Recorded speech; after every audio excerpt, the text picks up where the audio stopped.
parler. Un enseignant à l'école, quand il enseigne et il voit que les élèves ne retiennent pas, il change de méthode. Mais moi, je n'ai pas de méthode à changer. Je ne suis pas enseignant de l'école.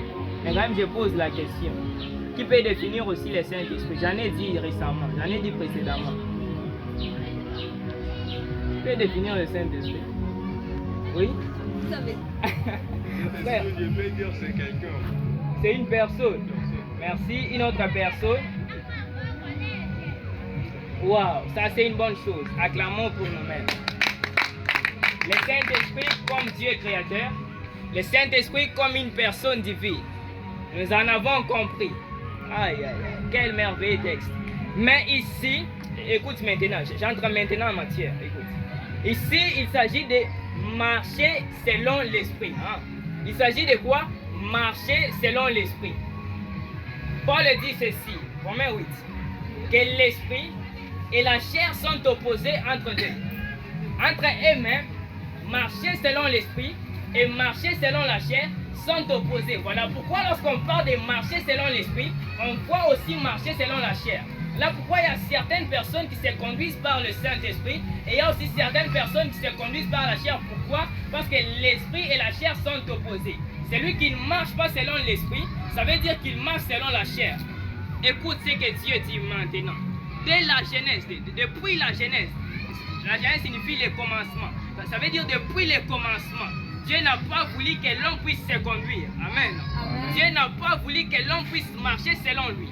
Ça c'est depuis la Genèse. Ça c'est ça la volonté de Dieu. Voilà pourquoi j'aime Paul. Il a dit ce que Dieu veut, c'est votre sanctification. Et ce que Dieu veut ce soir est que personne ne puisse se conduire comme il veut. Et que personne ne puisse marcher comme il veut. Voilà pourquoi Paul dit marcher selon l'Esprit. Nous comprenons dès la Genèse que Dieu n'a pas voulu que l'homme puisse marcher selon lui. Voilà pourquoi il dit à Adam, vous allez manger de tous les arbres qui sont dans les jardins, mais vous n'allez pas toucher l'arbre de vie. Ça c'est déjà une loi. Ça c'est une loi que Dieu donne. Dieu ne veut pas qu'Adam puisse se conduire selon lui. Dieu ne veut pas que l'homme puisse se conduire, que l'homme puisse marcher selon lui. Non, Dieu veut que l'homme puisse marcher selon lui. Dieu veut que l'homme puisse marcher selon les voies qu'il donne, selon ses directives à lui. Lucifer, en Esaïe là-bas, il a péché au ciel, c'est l'ange de lumière qui a péché au ciel. Et il a été enlevé au ciel sans discussion. Et Dieu l'a fait descendre ici sur la terre parce qu'il a péché. Ce qui n'habitera pas au ciel, c'est le péché. Ça, c'est vrai. Le péché n'habitera jamais au ciel. Le péché n'entrera jamais au ciel. Voilà pourquoi lorsque l'ange de lumière a péché, malgré sa beauté, malgré ce qu'il était devant Dieu, Dieu l'a fait quitter le ciel et l'a envoyé sur la terre. Et parce que Dieu a mis une loi, et parce que Dieu a déposé la loi dans le cœur de l'homme, maintenant il dit, tu ne vas pas te conduire toi, tu ne vas pas te conduire, tu ne vas pas marcher selon toi, mais tu dois marcher selon Dieu. Il met une loi dans les jardins et l'homme a accepté de pécher. L'homme a accepté de transgresser la loi de Dieu. Ah, écoute maintenant ce que Dieu fait. Dieu manifeste son amour envers l'homme. Qu'est-ce qu'il a fait? Lorsque Adam et Ève se sont retrouvés, la Bible dit que Dieu a pris les figuiers. Il a pris les papiers des figuiers et il leur a couvert les corps. Ça, c'est là où l'amour de Dieu a premièrement débuté. Il prend les figuiers et il couvre les corps de l'homme. Et maintenant, il dit au peuple d'Israël, vous êtes le peuple que j'ai choisi. Vous êtes un peuple mis à part, un peuple saint. Voilà pourquoi vous devez marcher selon mes lois. Vous devez marcher selon moi. Vous devez marcher sous ma conduite. Je ne regarde pas d'abord d'autres peuples là. Je ne me concerne d'abord pas à d'autres peuples là. Mais je me concerne d'abord à vous, Israël. Vous devrez marcher selon mes lois. Et regarde, Israël transgresse la loi. Voilà pourquoi, voilà pourquoi Dieu n'a pas voulu premièrement envoyer son Saint-Esprit. Parce qu'en réalité, Jésus ne devrait pas venir sur la terre. Ah, écoute ça. Jésus ne devrait pas venir sur la terre. Jésus est venu sur la terre pour ceux qui étaient morts, non seulement à notre époque, mais pour aussi ceux qui étaient morts à l'époque d'Abraham, à l'époque de Moïse. Écoute, il est quasiment impossible qu'une personne qu'on appelle sainte, le Saint-Esprit, il est quasiment impossible que quelqu'un qui est saint puisse habiter dans un corps qui est péché. Non, c'est quasiment impossible ça. C'est impossible. C'est impossible.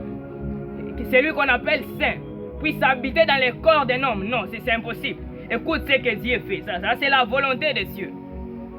Dieu maintenant descend dans la chair de l'homme. Dieu vient maintenant, il prend maintenant la chair de l'homme. Il descend maintenant. Voilà pourquoi il a envoyé Jésus qui est venu avec le corps de l'homme. Est-ce que nous nous entendons? Ou bien c'est difficile? Dieu envoie maintenant Jésus qui prend maintenant la chair de l'homme. Et lorsqu'il est venu, il a fait l'œuvre qu'il devrait faire, mais le Saint-Esprit vient achever cette œuvre. Marcher selon l'Esprit. Maintenant, il est monté la première fois à Gethsémane.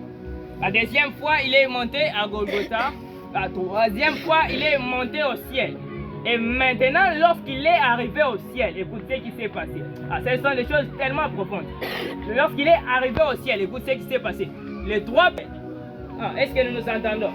Les trois personnes de la Trinité, ça veut dire Dieu le Père, Dieu le Fils et Dieu le Saint-Esprit, ils se sont retrouvés maintenant à trois au ciel. Et il n'y avait pas quelqu'un qui pouvait vivre avec les gens sur la terre. Voilà pourquoi ils ont jugé bon d'envoyer le Saint-Esprit, qui était comme la promesse du Père, le Saint-Esprit qui était aussi comme la promesse de Jésus. Jésus dit, je vous enverrai le Consolateur. Lorsqu'il vient, la première facette qu'il descend avec, c'est la facette du Consolateur. La facette du Consolateur. Pourquoi le Consolateur? Parce que le premier ennemi de Dieu, c'est la peur. Voilà pourquoi, parce que les enfants de Dieu ont peur, on va leur envoyer un consolateur. Lorsqu'ils ont peur, les consolateurs consolent leur cœur et ils vont avoir courage de vivre. Voilà pourquoi on a jugé bon d'envoyer le Saint-Esprit sur la terre. Et lorsqu'il est venu, acte 1, 8, ça c'est la promesse de Jésus. Vous recevrez une puissance, le Saint-Esprit survenant sur vous. Vous serez mes témoins à Jérusalem, dans la Samarie, en Judée, jusqu'aux extrémités de la terre. Il y a trois facettes du Saint-Esprit. Le Saint-Esprit opère dans trois facettes et dans trois manières. La première facette, ou la première manière que le Saint-Esprit opère, le Saint-Esprit qui est Dieu, opère dans le Saint-Esprit sur nous.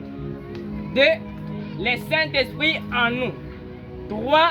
Le Saint-Esprit avec nous. Oh, c'est difficile. C'est difficile. C'est très difficile ou que je baisse encore.